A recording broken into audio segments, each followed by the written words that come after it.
Imagine só, no dia 31 de agosto do ano 161, em Lanúvio, uma cidadezinha encantadora nos arredores de Roma, berço ancestral de sua própria família materna, nascia Lúcio Hélio Cômodo, o homem que a história registraria simplesmente como Cômodo. Seu destino já estava traçado desde o ventre, filho de Marco Aurélio, o imperador filósofo cujos escritos sobre a vida e a virtude ainda hoje nos fazem refletir, e neto do sábio Antonino Pio, um dos governantes mais respeitados que Roma já conheceu. Não era qualquer linhagem, era o sangue da dinastia Antonina, o último suspiro de uma era de ouro que transformaria para sempre o Império Romano. Marco Aurélio, seu pai, não era apenas um imperador, era o arquétipo do rei filósofo sonhado por Platão, um homem que unia ao poder a sabedoria, a espada ao livro. Suas Meditations são um legado atemporal, um manual de estoicismo que resistiu a séculos.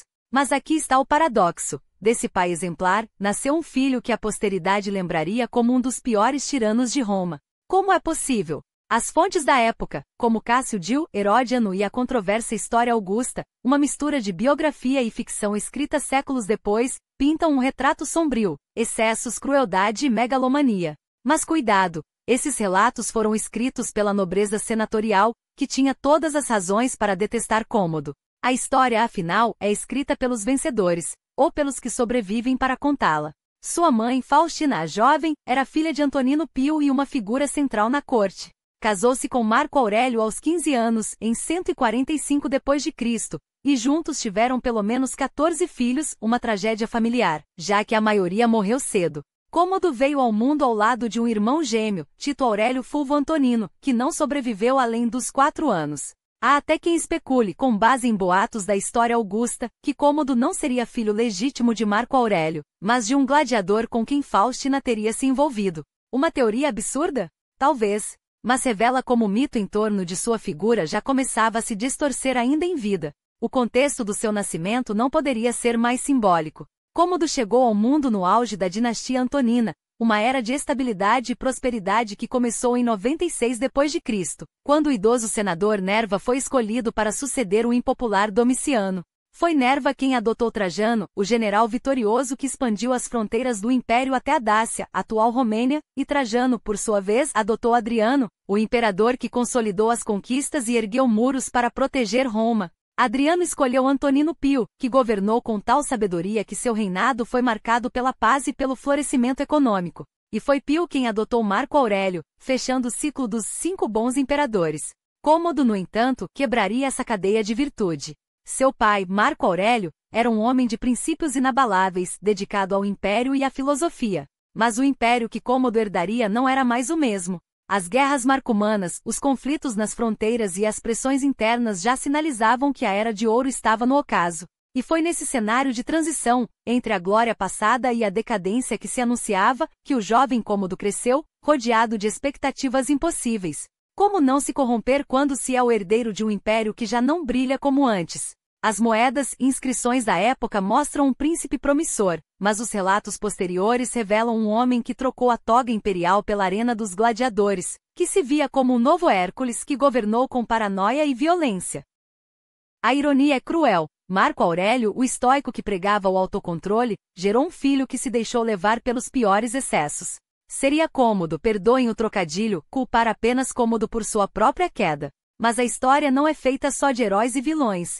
É feita de circunstâncias, de pressões, de um sistema que, por mais brilhante que tenha sido, já mostrava rachaduras. E foi nessas frestas que Cômodo se perdeu, transformando-se no espelho distorcido de tudo que seu pai representava. As fontes antigas podem ser tendenciosas, mas uma coisa é certa: o reinado de Cômodo marcou o fim de uma era. E como todo fim, deixou lições. A maior delas, que até os impérios mais poderosos são frágeis quando dependem da virtude de um só homem. O legado de Marco Aurélio não se resumia apenas às suas meditações filosóficas ou às campanhas militares que o consumiram nos últimos anos de vida. Ele era, acima de tudo, um pai, e como todo pai, carregava consigo a esperança de que seu filho superasse não apenas suas conquistas, mas também seus erros. Mas a história, como sabemos, não se escreve com desejos. Cômodo não nasceu para ser um fracasso. Pelo contrário, ele era o herdeiro de sangue de uma dinastia que até então havia se orgulhado de escolher seus sucessores com a precisão de um ourives. Trajano, Adriano, Antonino Pio, nenhum deles teve filhos biológicos para herdar o trono, mas todos deixaram impérios mais fortes do que encontraram. A adoção não era um acaso, era uma estratégia. Um sistema que provava que o mérito, não o sangue, deveria guiar o destino de Roma, até que Marco Aurélio quebrou a regra. E aqui está o paradoxo. O homem que escreveu sobre a efemeridade da fama e a importância da razão permitiu que o coração falasse mais alto. Cômodo não foi adotado por acaso, ele era seu filho. E em um gesto que os historiadores ainda debatem, Marco Aurélio o elevou a César aos 5 anos, ao lado de seu irmão mais novo, Marco Ânio Vero, que morreria ainda criança. O império, que por décadas havia sido governado por homens escolhidos a dedo, agora tinha um herdeiro de sangue. Um menino criado entre tutores ilustres, rodeado pelos melhores mestres que o dinheiro e o poder podiam comprar. Os nomes soam como um hall de excelência: Capella para o latim, Sanctus para a retórica, Tito Aurélio. Um homem de origem equestre que escalara os degraus do Senado com talento e ambição. Até Galen, o médico grego cuja influência se estendia além da ciência, supervisionou parte de sua educação. Cômodo não foi abandonado à própria sorte. Ele teve tudo o que um príncipe romano poderia desejar: uma linhagem impecável, neto de Antonino Pio, bisneto de Adriano por adoção, uma criação esmerada e um pai que, apesar das guerras e das responsabilidades, tentava ser presente. Mas eis a pergunta que ecoa pelos séculos: o que deu errado? A resposta não está apenas no caráter de Cômodo, mas no sistema que o criou. Roma havia se acostumado a imperadores que eram, antes de tudo, administradores. Homens como Antonino Pio, que governaram com mão firme e discrição, sem o brilho excessivo, mas também sem os escândalos. Marco Aurélio, por sua vez, foi um filósofo-soldado, um homem que passou mais tempo nas fronteiras do que nos banquetes do Palatino. Cômodo, no entanto, nasceu em uma era de transição. O império já não era mais aquele organismo ágil dos tempos de Augusto, era uma máquina pesada, burocrática, onde o poder se concentrava nas mãos de poucos, e onde a legitimidade não vinha mais apenas da competência, mas do espetáculo. E Cômodo entendeu isso melhor do que ninguém. Ele não queria ser um imperador como os outros, queria ser um deus, um gladiador, um herói das arenas onde o povo o aclamaria não por éditos ou leis, mas pelo sangue derramado, ou melhor ainda, pelo sangue que fingia derramar. Os jogos não eram apenas diversão para ele, eram política, uma forma de se conectar com as massas de maneira visceral, primal, como nenhum filósofo jamais poderia. Marcus Aurélio, em suas Meditations, escreveu: a fama é um eco, nada mais. Mas seu filho não queria um eco, queria um rugido. E Roma, sedenta por novidades, lhe deu o palco. O problema? Quando o espetáculo acaba, sobra apenas o vazio. E um império não se governa com aplausos. Os historiadores não deixam dúvidas. Marco Aurélio fez de tudo para moldar seu filho à imagem do imperador filósofo que ele próprio nunca conseguiu ser plenamente. A história augusta não se cansa de repetir. O jovem Cômodo foi cercado pelos melhores tutores, por mestres que lhe ofereceram não apenas o conhecimento, mas a chance de se tornar algo maior do que um mero herdeiro. A educação estava ali, ao seu alcance: retórica, filosofia, a arte da guerra, até mesmo os segredos da administração imperial. Mas o que fazer quando o aluno prefere o rugido da arena ao murmúrio dos pergaminhos? Quando o futuro de Roma é um menino que, aos 12 anos, já brinca com a vida dos outros como se fossem peças de um jogo? Há um episódio que os cronistas registram com um misto de horror e fascínio. Um dia frio, um banho quente demais, um escravo que tremia ao ajustar a temperatura da água. Cômodo não se limitou a reclamar, ordenou que o infeliz fosse atirado ao forno. O padeiro, por sorte, escapou com apenas o susto das chamas lambendo suas vestes, mas o gesto já estava lançado. Era um aviso, ou talvez apenas o primeiro sinal de que aquele menino não via limites entre o capricho e o poder absoluto. Mais tarde, quando questionado, o futuro imperador justificaria o ato com um sorriso: era só uma brincadeira. Roma ainda não sabia, mas aquelas brincadeiras logo se tornariam política de Estado. E enquanto os tutores se desdobravam em lições sobre virtude estoica, Cômodo aprendeu outras coisas. Na escola de luta, onde o suor e o sangue falavam mais alto que os discursos de Marco Aurélio. Nos corredores do palácio, onde os sussurros sobre a saúde frágil de seu irmão mais novo, Marco Ânio Vero, ecoavam como um presságio. O menino de 7 anos morreu, outro golpe no coração de um pai que já carregava o peso de um império. Restava apenas Cômodo, o herdeiro, o único. E com ele a sombra de uma dinastia que poderia desmoronar se o sangue de Marco Aurélio não fosse forte o bastante para sustentar o trono. Mas o imperador filósofo ainda acreditava. tão profundamente que em 166, quando a peste antonina ceifava vidas aos milhares, ele não hesitou em associar o filho de apenas 15 anos ao poder. Cômodo tornou-se César, título que o colocava na linha direta da sucessão. Os deuses parecia haviam dado seu aval. As moedas cunhadas na época mostravam os dois rostos lado a lado, pai e filho, o sábio e o promissor. Como se o destino de Roma dependesse dessa união. E talvez dependesse mesmo. Só que o destino, como Cômodo logo provaria, tinha um senso de humor cruel. Os anos que se seguiram foram de guerra e pragas, de fronteiras ameaçadas e alianças frágeis. Marco Aurélio e seu co-imperador Lúcio Vero partiram para o Danúbio, onde as tribos germânicas pressionavam como uma maré humana. Cômodo os acompanhou ainda adolescente, mas já com o título de germânicos pendurado ao pescoço como uma medalha de honra ao mérito. A vitória sobre os marcomanos em 172 foi celebrada com pompa. Mais um título para o currículo do jovem príncipe. Mas enquanto o pai escrevia suas meditações à luz de velas, nas noites geladas da Panonia, o filho sonhava com outra coisa, o dia em que não precisaria mais dividir a glória com ninguém.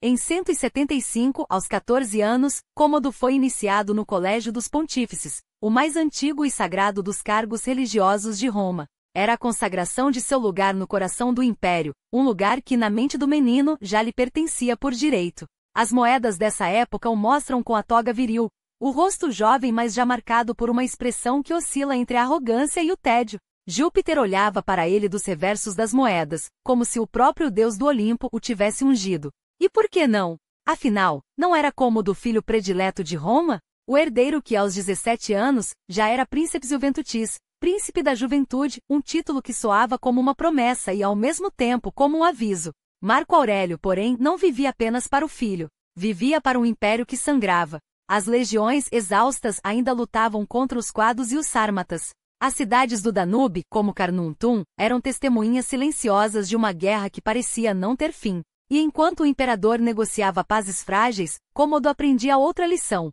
que a verdadeira autoridade não se ganhava nos campos de batalha nem nos templos, nem mesmo nos livros. Ganhava-se no momento em que as pessoas passavam a temer você mais do que ao próprio destino. Quando em 177, Marco Aurélio finalmente voltou a Roma, trouxe consigo não apenas a paz temporária, mas um filho que já não era mais menino. Cômodo tinha 16 anos, o corpo esculpido pelos treinos de gladiador, a mente afiada pelo jogo do poder. E um plano. Porque se o pai ainda sonhava com uma Roma virtuosa, o filho já sabia que os sonhos dos homens são feitos de coisas muito mais simples, ouro, sangue e o eco de uma multidão gritando seu nome. Mas a história não se contenta com meros fatos, ela exige sangue, traição e o peso de coroas que esmagam almas.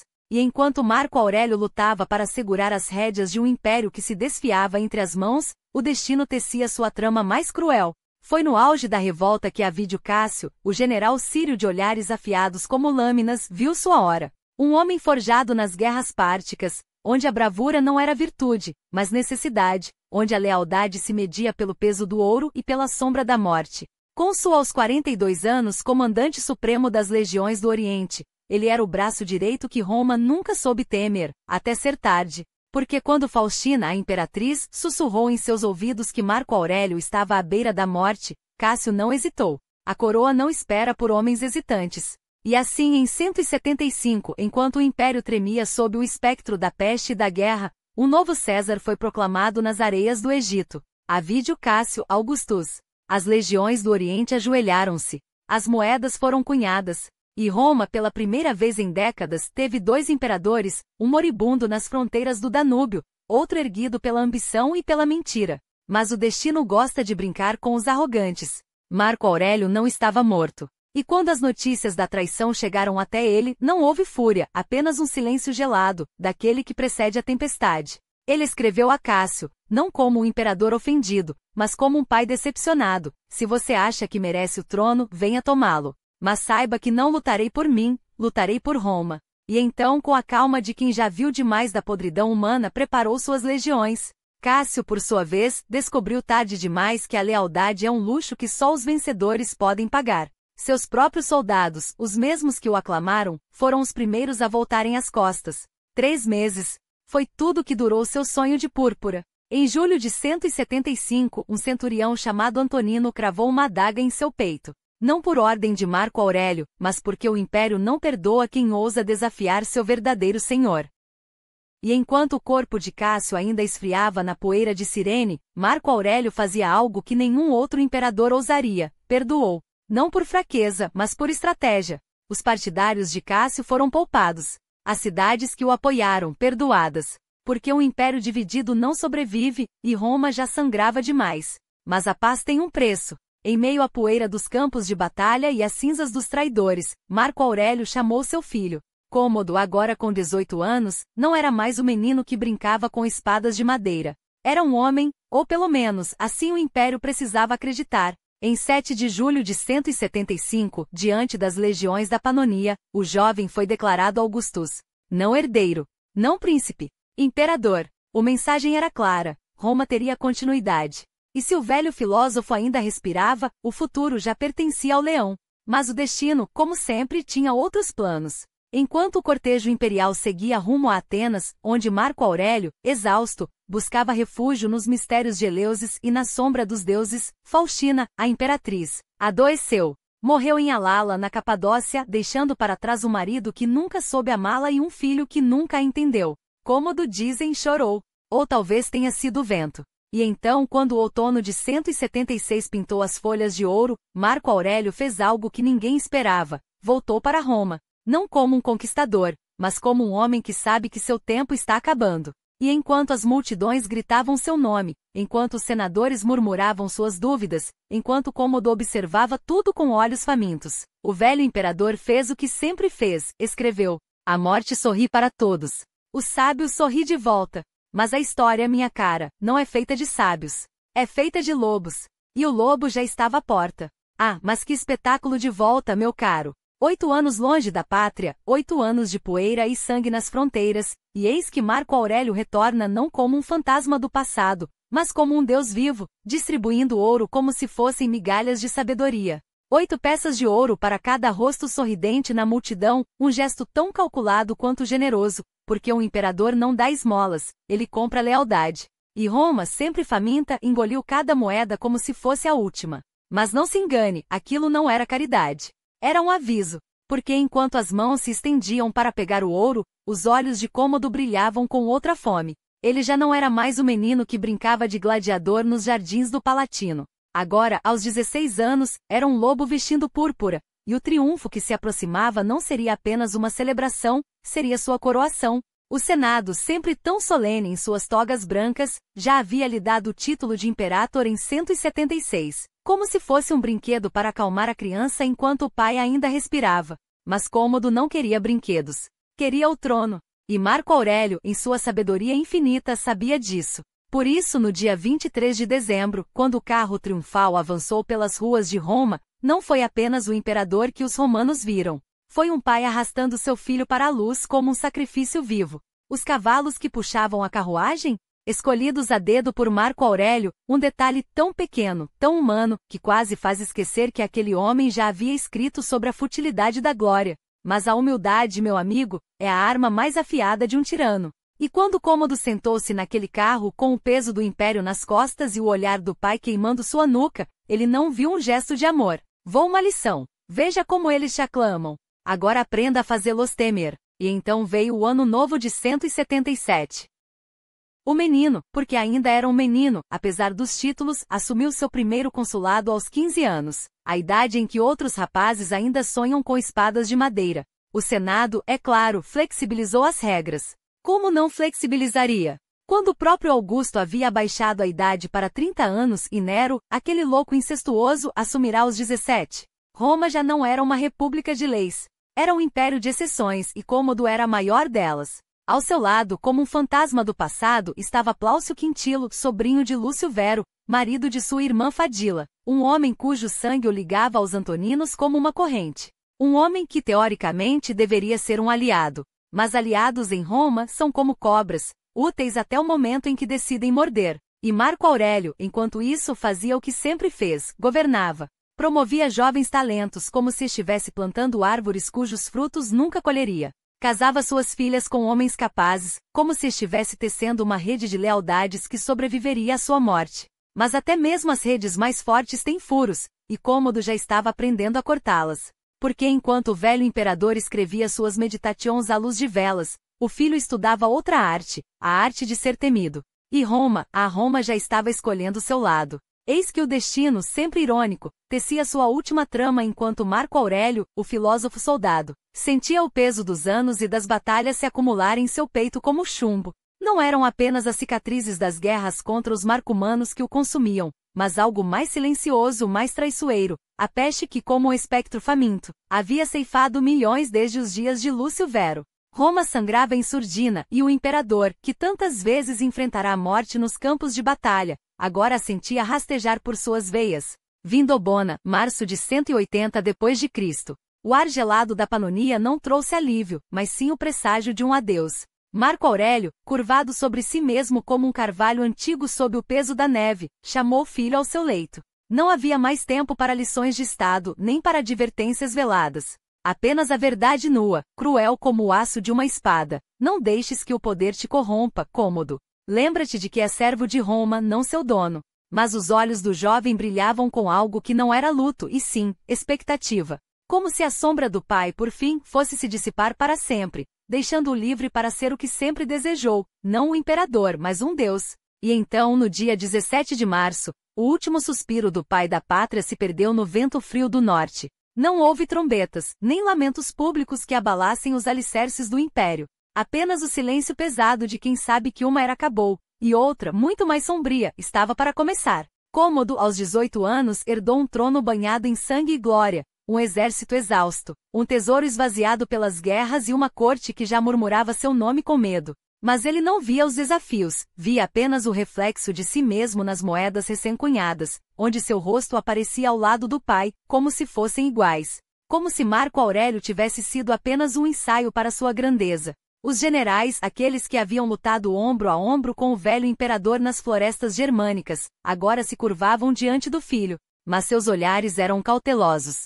Sabiam que Cômodo não era um estrategista nem um filósofo. Era um homem de instintos, e seus instintos o levavam não para os campos de batalha, mas para os circos, para as orgias, para o brilho dourado dos palácios onde poderia ser adorado como Héracles renascido. E Roma? Roma observava, esperava, porque o império não se governava com sonhos de divindade, mas com aço, leis e o suor daqueles que ainda acreditavam em sua grandeza. Mas Cômodo não queria governar, queria reinventar. E quando um homem assim segura as rédeas do mundo, até os deuses tremem.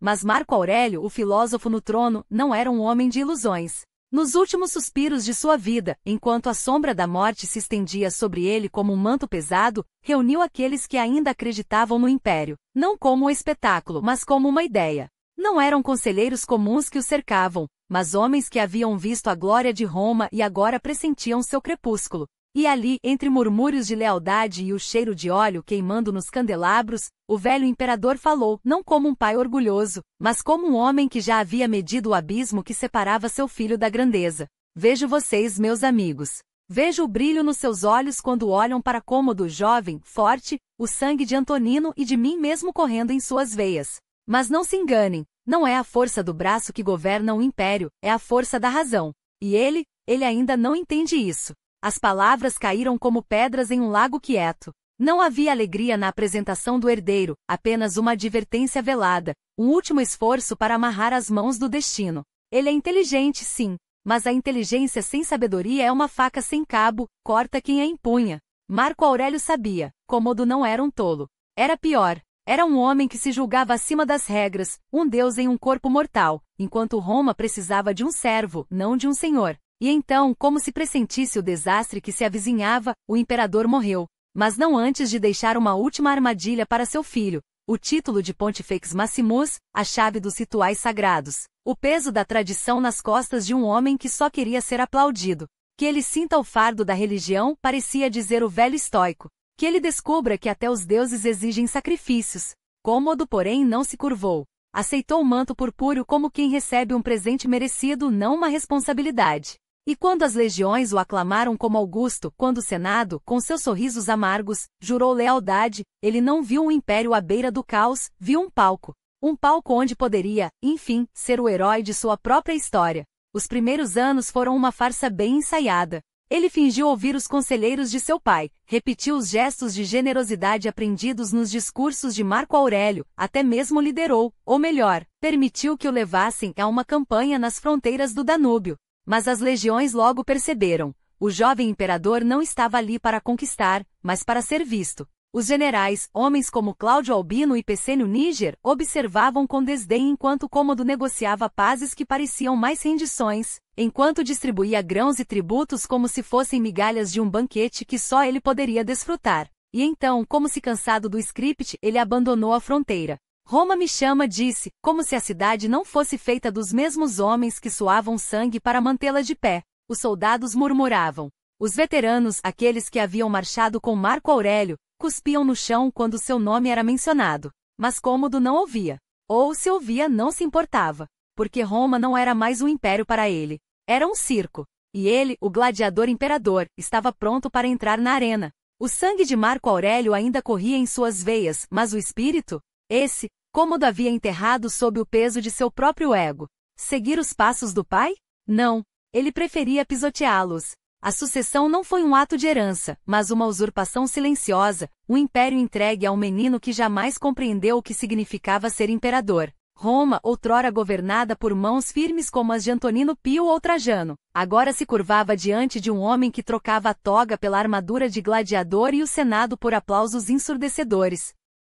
E que Senado era aquele? Um corpo de sombras, onde a ambição havia sido substituída pela cautela, onde os homens que outrora conspirariam pelo poder agora se agachavam nos cantos, esperando para ver qual vento sopraria mais forte. Cômodo não precisava governar, ele precisava ser adorado. E Roma, ávida por pão e espetáculo, lhe deu exatamente isso. Os veteranos das legiões germânicas, aqueles que haviam visto Marco Aurélio sangrar nas fronteiras, agora viam seu filho brincar de Deus entre colunas douradas e festins que duravam até o amanhecer. A fronteira? Um detalhe. As rebeliões na Britânia? Um incômodo distante. O que importava era o brilho do ouro nas mãos do povo, as moedas jogadas como esmolas para comprar lealdade barata. Ele assumirá o nome Marcos, uma homenagem vazia ao pai, um disfarce para enganar os tolos que ainda acreditavam em dinasticidade sagrada. Aurelus Antoninus Commodus, ecoavam os arautos, enquanto os mais velhos murmuravam. Onde está o filho de Marco Aurélio?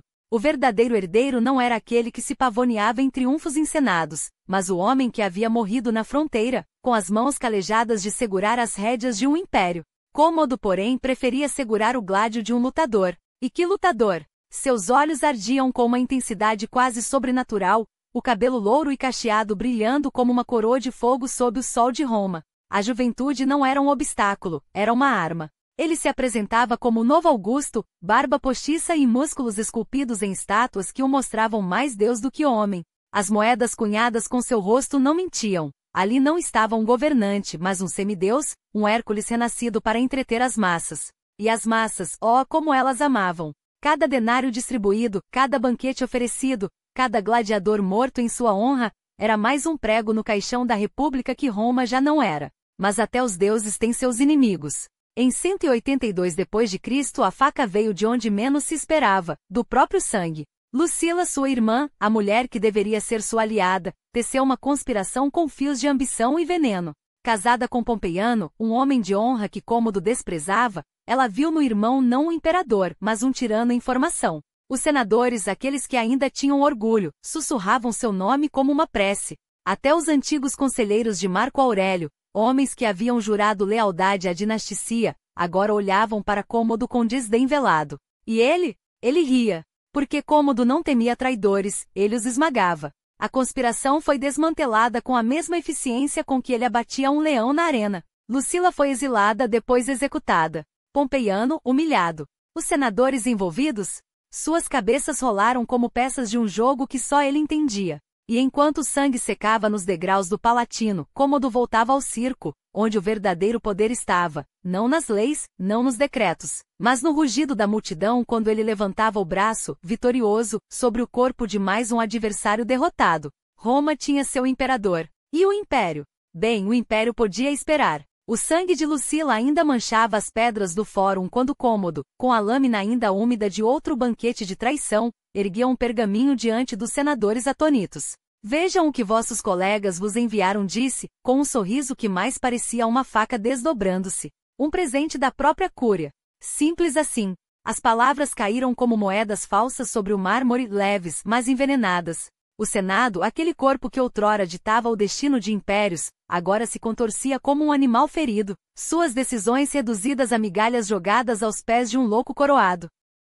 E quem melhor para narrar essa farsa do que Dion Cássio, o historiador que viu com seus próprios olhos como a República se transformou em um circo de sombras? Ou Herodiano, que registrou, entre suspiros de desdém, como Pompeiano, aquele homem que um dia marchou até o Palatino com a arrogância de um general vitorioso, foi reduzido a um nome riscado de uma lista. Lamento, mas não tive participação alguma, mentiu Cômodo, enquanto seus dedos brincavam com o cabo da espada. Lucila, essa sim. Um riso seco, como ossos quebrando. E meu querido Marco. Anino, o sobrinho de Marco Aurélio, cujo único crime foi nascer com sangue demais nas veias e ambição de menos. Os rumores, é claro, corriam soltos, diziam que ele e Lucila teciam mais do que conspirações entre os lençóis. Herodiano, sempre atento aos detalhes que mancham uma dinastia, anotou tudo, até o momento em que o erro foi cometido, não por Pompeu, mas por seu sobrinho, Quintus, cujo amor pelo tio o levou direto ao exílio em Capri, onde o mar engole os gritos dos traidores. E assim, entre uma taça de vinho envenenado e outra, o império se tornou um tabuleiro onde as peças eram senadores, generais e até mesmo a própria família de Cômodo. É uma pena, mas a ordem deve ser restaurada, murmurava ele, enquanto assinava decretos com a mesma mão que horas antes, esmagara a garganta de um gladiador no Colosseu. Os nomes dos condenados eram lidos em voz alta, como se fossem honrarias. Lúcio Sepetímio, o africano que um dia salvou nossas fronteiras. Um suspiro teatral, agora consular em 190 antes que seu destino o alcance. A ironia era tão espessa que sufocava. Os aristocratas, aqueles que outrora decidiam o curso de Roma, agora imploravam por migalhas de clemência, enquanto Cômodo distribuía cargos como o mercador vende frutas podres, para os de sangue nobre, é claro, para os que merecem. O Senado, esse cadáver de si mesmo, aplaudia. Ou fingia aplaudir. A diferença, afinal, era irrelevante. Até que veio a noite em que o próprio guardião do imperador, Paternus, o homem que esmagara os quadros em 179 e cujo nome ainda ecoava nos quartéis como um hino, compreendeu a verdade cruel. Não havia lealdade que resistisse à paranoia de um deus louco.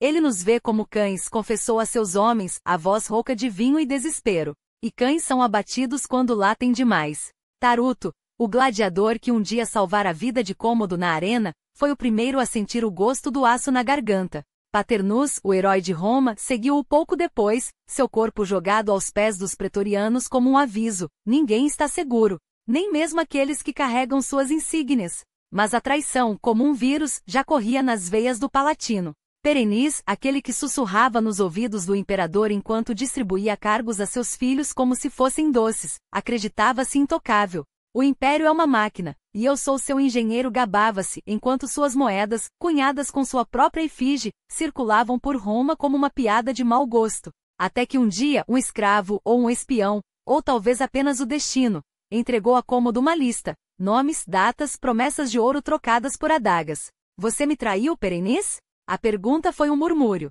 A resposta, um grito abafado pelo estrangulamento. Seus filhos, aqueles jovens ambiciosos cujos sonhos de púrpura se desvaneceram em um instante, foram arrastados para a mesma morte. A ambição é um veneno, disse Cômodo, enquanto observava os corpos serem queimados. E eu sou o antídoto. E então veio a piada final. Os quintilhos, aqueles irmãos que lutaram lado a lado nas guerras marcomanas, cujos feitos foram cantados por poetas e gravados em arcos de triunfo. Marco Aurélio os amara. Cômodo os cobiçou. Primeiro, tomou-lhes a vila, aquelas terras douradas nos arredores de Roma, onde os jardins sussurravam segredos de uma era melhor. Depois, expandiu-a, transformando-a em um monumento à sua própria decadência. Banhos de mármore onde o vinho corria como água. Salões onde os convidados se afogavam em excessos enquanto o imperador, nu e coroado de louros, recitava versos que ninguém ousava criticar. Aqui a história é escrita por mim, declarou, enquanto os mosaicos com a efígie dos quintilhos eram substituídos pela sua, sorridente, eterna, grotesca. E assim entre 182 e 185, as idas de março se repetiram, não como uma facada no Senado, mas como um veneno lento, gota a gota, na taça de Roma. Os pretorianos, aqueles lobos que um dia devoraram Calígula, agora se curvavam. As cartas imperiais interceptadas e lidas por espiões antes de chegarem ao destinatário, eram seladas com o mesmo cera que marcava os decretos de morte. O império está seguro, garantia Cômodo, enquanto suas festas duravam noites inteiras e os corpos dos inimigos apodreciam nas valas comuns. Eu sou a segurança. Até que, num gesto de ironia divina, o homem que transformará Roma em seu brinquedo foi traído por aqueles que mais o serviram. Um gladiador chamado Narcissus, um cubiculário cujo nome a história esqueceu, e uma taça de vinho que desta vez não foi oferecida a ninguém além dele. Morre como um deus, sussurrou alguém, enquanto o corpo de Cômodo era arrastado para fora do banquete, os olhos ainda abertos, a boca entreaberta como se quisesse proferir mais uma ordem. Mas Roma já não ouvia. O império, afinal, tinha coisas mais importantes a fazer. Como sobreviver? Ópulo Marcelo. A vitória sobre os rebeldes em 184 d.C. não foi um mero triunfo militar, foi um golpe de mestre que devolveu a ordem a um império à beira do caos. Marcelo, o general de mão de ferro, esmagou a rebelião com uma precisão cirúrgica, empurrando os insurgentes de volta às fronteiras geladas entre o Muro de Antonino e o Clyde na distante Britânia. E foi ali, entre a neblina e o sangue, que Cômodo, o jovem deus vivente, colheu os louros da vitória sem sequer desembainhar a espada. Britânicos, um título que soava como um troféu, mas que na verdade, era apenas mais uma máscara para encobrir a podridão de um império que já não se governava, mas se sobrevivia. Mas a disciplina de Marcelo, tão necessária quanto impopular, acabou por se voltar contra ele. Os soldados, exaustos de tanto obedecer, ergueram-se em motim. E foi então que um nome surgiu das fileiras: Prisco, o oficial que recusou o poder quando lhe foi oferecido, mas cuja simples existência já era uma ameaça. Porque um exército que se rebela não pede permissão, ele toma. E quando 1.500 legionários, armados não com espadas, mas com papiros, sim, aqueles mesmos que registrariam sua traição, marcharam até Roma para denunciar a corrupção que os consumia, Cômodo, em seu palácio dourado, não ouviu o clamor. Ouviam-no apenas os sussurros de Cleandro, o eunuco grego que, como um parasita astuto, havia se enraizado no coração do poder. Cleandro não era um mero servidor. Era o fantoche que movia os fios de um imperador cada vez mais ausente. Um ex-escravo que, com a habilidade de um veneno lento, havia se tornado o verdadeiro César por trás do trono. E quando os soldados britânicos, desesperados, chegaram às portas de Roma para exigir justiça, foi ele quem ordenou o massacre. A cavalaria imperial avançou como uma foice, ceifando vidas desarmadas, enquanto a plebe, trancada em suas casas, atirava pedras dos telhados como se fossem preces inúteis. O sangue jorrou nas ruas, e Cômodo dormia, alheio ao cheiro de carne queimada e ao grito de um povo que já não o amava, se é que algum dia o fizera.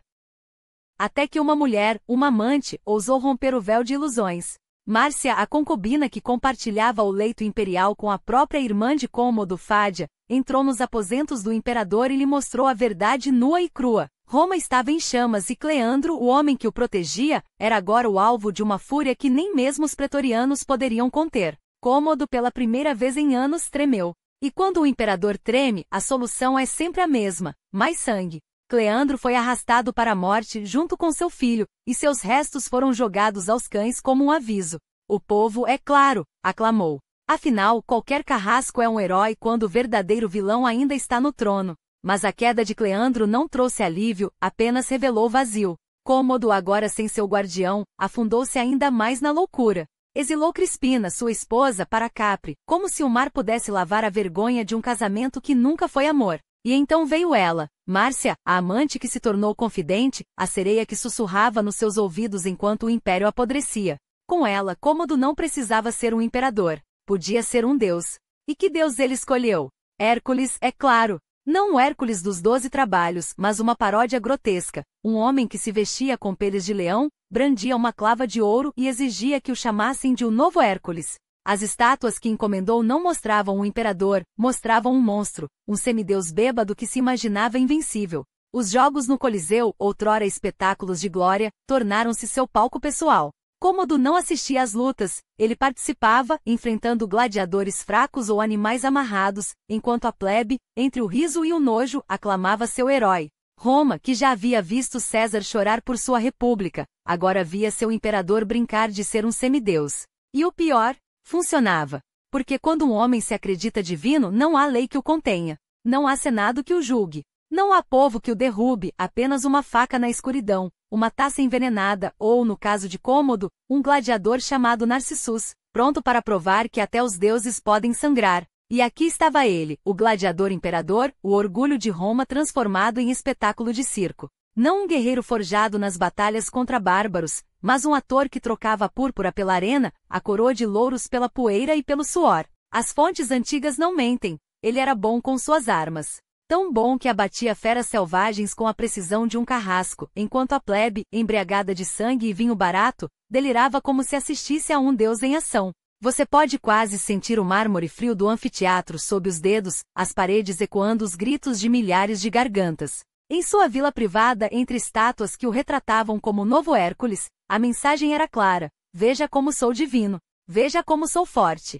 E quem ousaria duvidar? Era uma associação natural, afinal. Hércules, o semideus que esmagou monstros com as próprias mãos. Cômodo, o homem que esmagava leões com flechas douradas.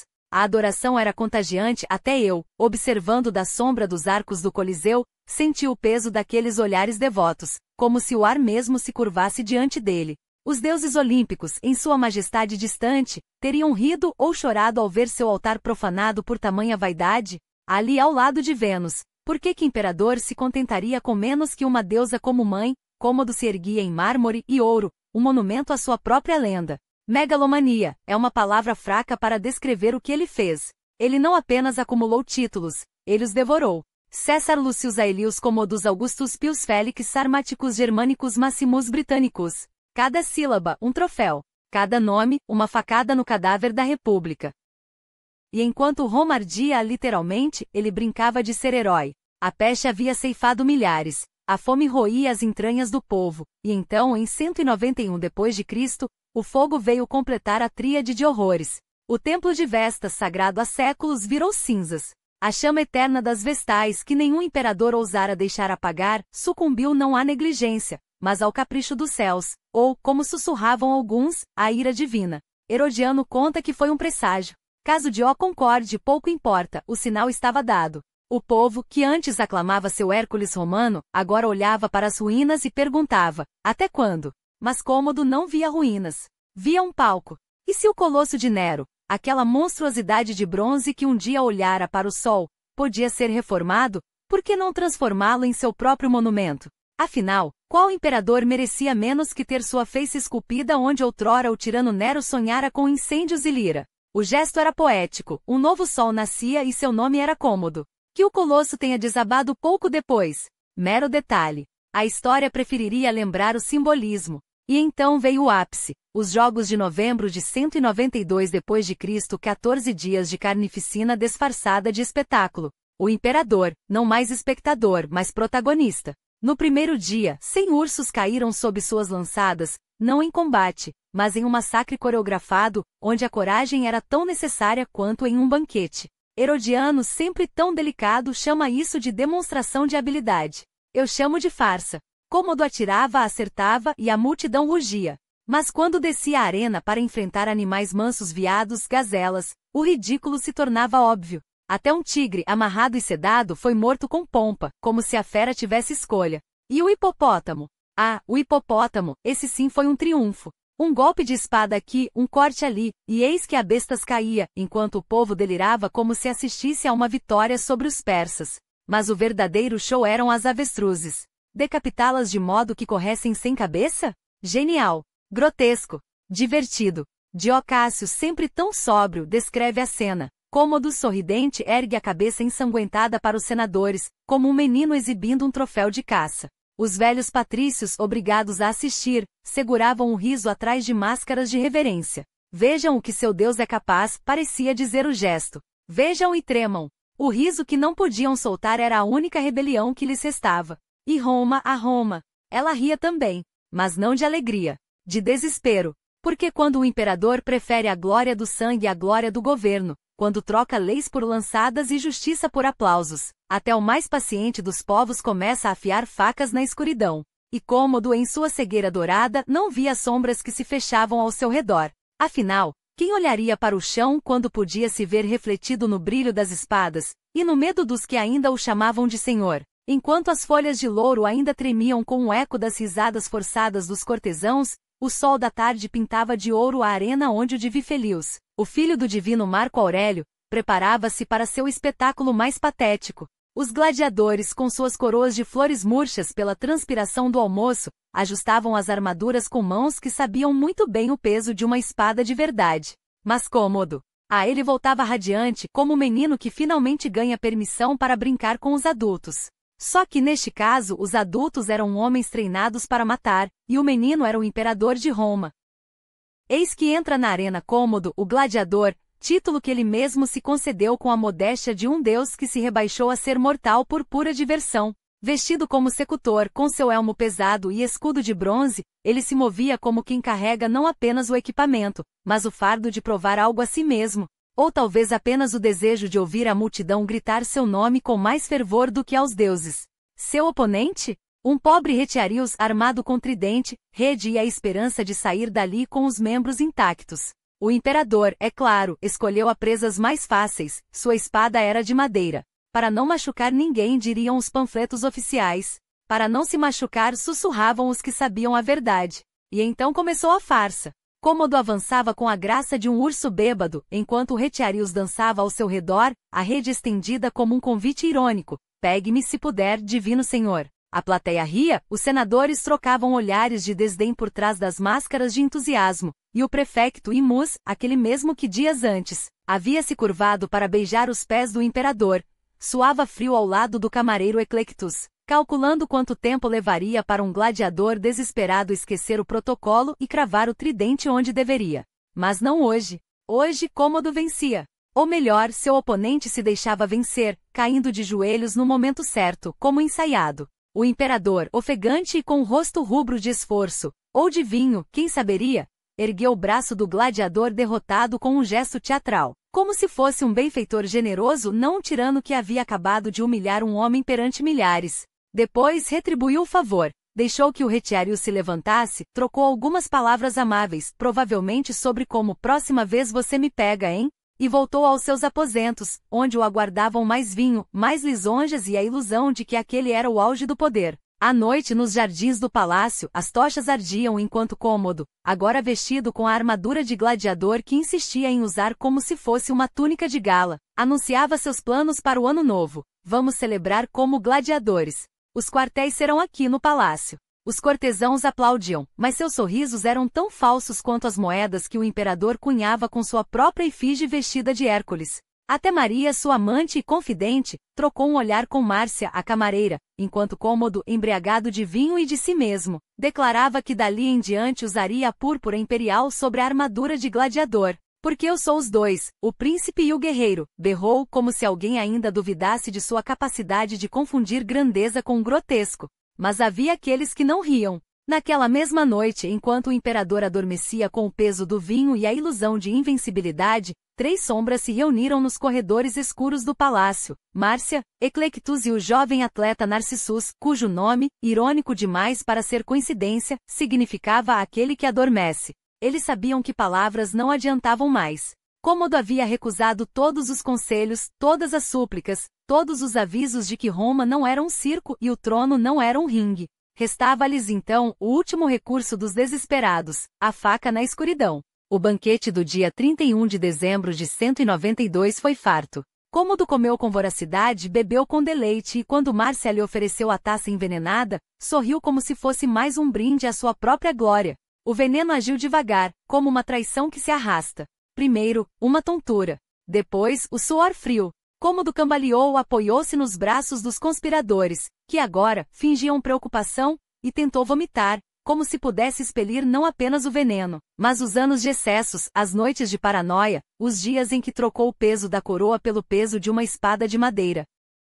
Não adiantou. Quando Narcissus apertou o pescoço do imperador com as mãos que antes haviam sido pagas para massageá-lo, Cômodo deve ter entendido em seu último suspiro, que até um deus pode morrer, e que Roma afinal não era sua. Nunca fora. O poder, quando nasce da fraqueza, não se sustenta sem sangue. E Cômodo, esse deus de gesso com pés de barro, descobriu cedo que a coroa não era um presente, mas uma dívida, uma que ele pagaria com moeda de traição, de medo, de uma sede insaciável por aprovação. Cada tentativa contra sua vida, em vez de dobrá-lo, inflou seu delírio. Se Roma não o amava como imperador, que o temesse como carrasco. Se os senadores sussurravam tirano nos corredores do Palatino, ele respondia com purgações, com cabeças rolando nos degraus do Capitólio. Vejam como um Deus castiga, parecia dizer, enquanto assinava sentenças com a mesma mão que à noite tremia ao segurar a taça de vinho envenenado. Mas a insegurança é uma fera que devora seu dono.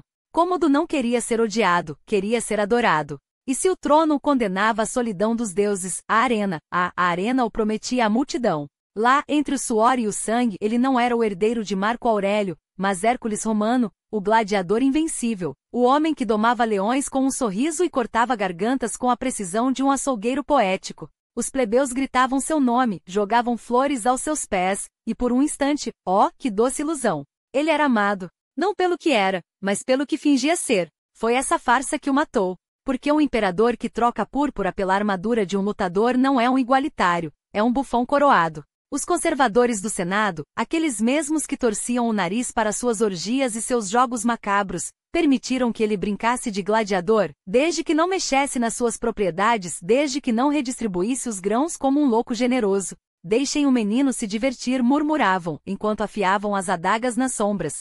E Cômodo, cego pelo aplauso das massas, não viu que o povo que o aclamava na arena era o mesmo que em silêncios estratégicos, abria caminho para os sicários. Ele acreditou até o fim que poderia comprar lealdade com moedas e espetáculos. Veja só como sou generoso, dizia, enquanto atirava sacos de ouro para a plebe, o mesmo ouro que horas antes havia sido arrancado dos cofres de senadores executados. Veja como sou um de vocês, berrava suado e triunfante, depois de esfaquear um adversário na arena, um adversário que não por coincidência, era sempre um prisioneiro desarmado ou um escravo treinado para perder. Mas a verdade é que ninguém ama um tirano que se disfarça de herói. Todos sabiam, aquele não era Hércules.